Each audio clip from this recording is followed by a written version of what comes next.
Hello, I'm Tara from Me and My Violin. In this video, we take a closer look at the note that you get when you place your first finger on the A string.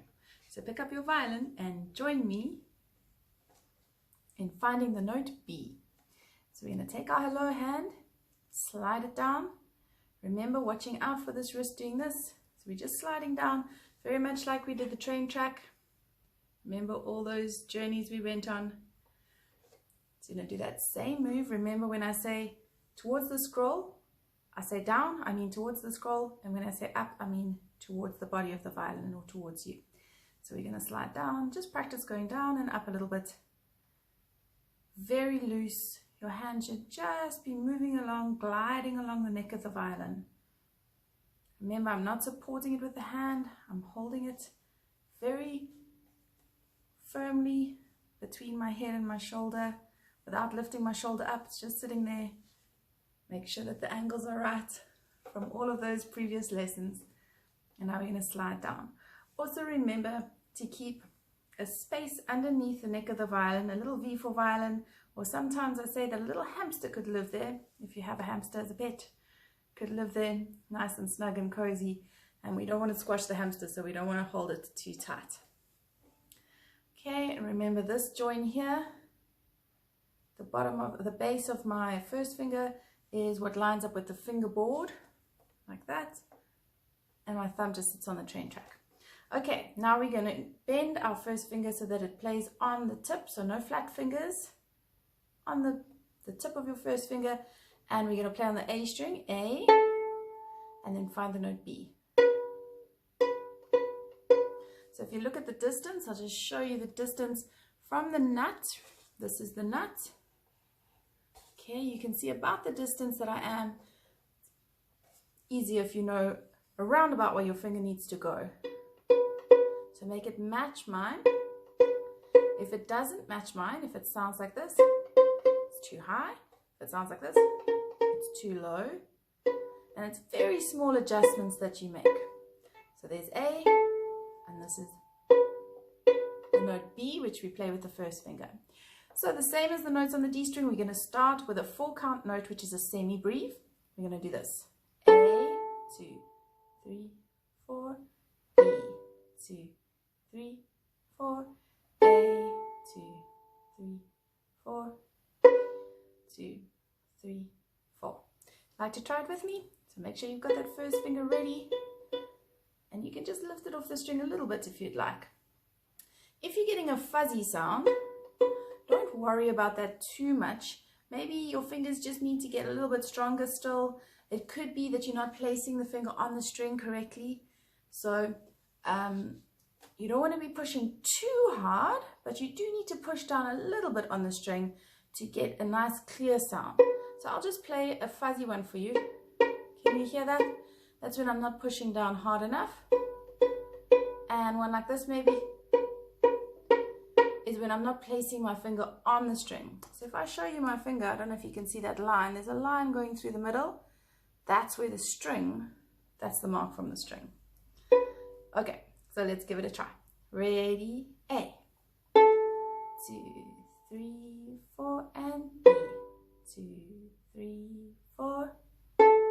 2, 3, 4, and B. Well done. Pop your violin down and we'll quickly look at how it's written. So you'll be familiar with the note A. This is our open string. And I've also written A below, and there's a little 0 to tell you that there are no fingers. Now when we move that note one step up, we go onto this middle line, which makes the note B, and we play that with our first finger. Remember, in violin, they sometimes put a number above the note to tell you which finger to play with. But that's not always the case. So you need to get to know where the note is placed on these 5 lines. So that's an A, and that's a B on that middle line. So let's try that line with the bow. So pick up your violin and your bow. Okay, nice relaxed bow hold. Find that first finger. Note B. Remember to make sure that your wrist is nice, not out, not in, just straight down. Starting on the A. Ready, and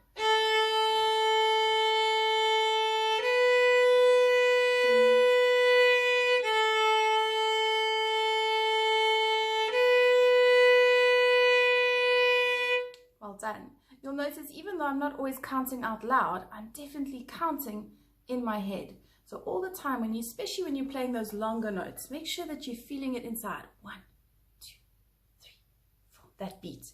You always have to count when you're playing music. Okay, the next one, we're going to do minims.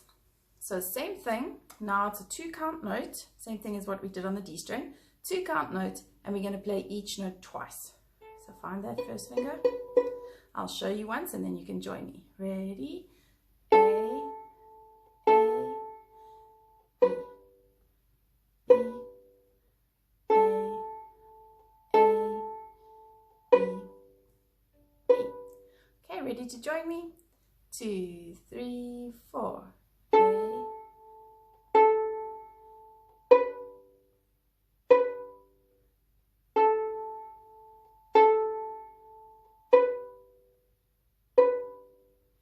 Go. Let's have a look at what that looks like when it's written down in notation. So you might remember from the last video that when we add a stem to our semibreve, we make the note minim note, and that's a 2-count note. So those are both A's. Now what you might notice about this note B is that the stem is going down. When we get to the middle line, the stem can go up or down. And then above the middle line, the stem always has to go down. Below the middle line, the stem always goes up. So it doesn't make a difference to the counts, it just makes it look a little bit neater when you write it on these 5 lines. So this is a B and it's still 2 counts. Can you see what that note is? It's the same as this one, so it's an A, another A, and can you see that this note is the same as this one? So those are both B's. Let's try that with the bow.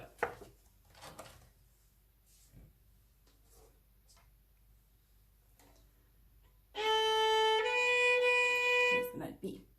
Starting with an A, ready, and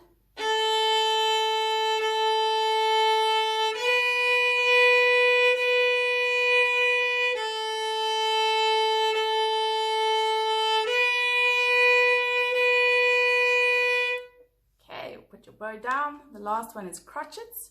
So those are 1-count notes, and we're gonna play 4 A's and 4 B's. 4 A's, 4 B's. Let's try it together. Ready, and A and B. A, B. Well done. So let's look at that notation.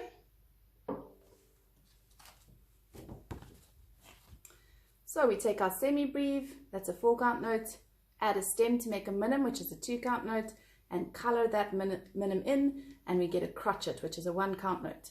So there are my 4 A's, and there's B, back to A, and B, and then we just end on a long A. So let's try that last line with the bow.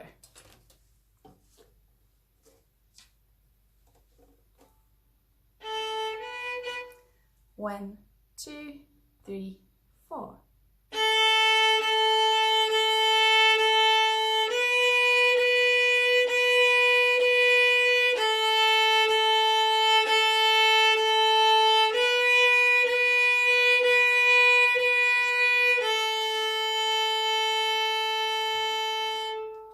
Very well done.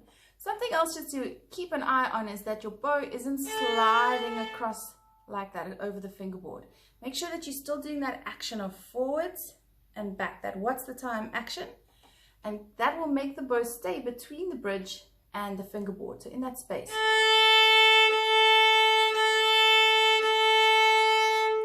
If you find that it is going skew, then just take some time and play some open strings and make sure that that arm's going forwards and back towards your face, not out and in. Okay, so now if you're feeling brave, let's give it a try all the way from the beginning to the end, all 3 lines. Let me show you the notation. Okay, so we're going to start with 4-count notes, then we're going to move to 2-count notes, we're going to move to 1-count note, and end on a long A. And if you can pull this up on your computer or print it out, there's a link in the description below if you would like to follow along. Let's do a pizzicato first. Make sure that B's in the right spots. 1, 2, 3, 4, A and B and A.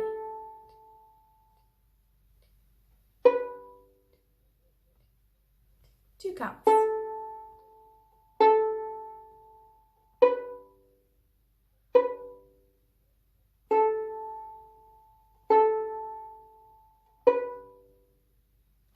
And one count.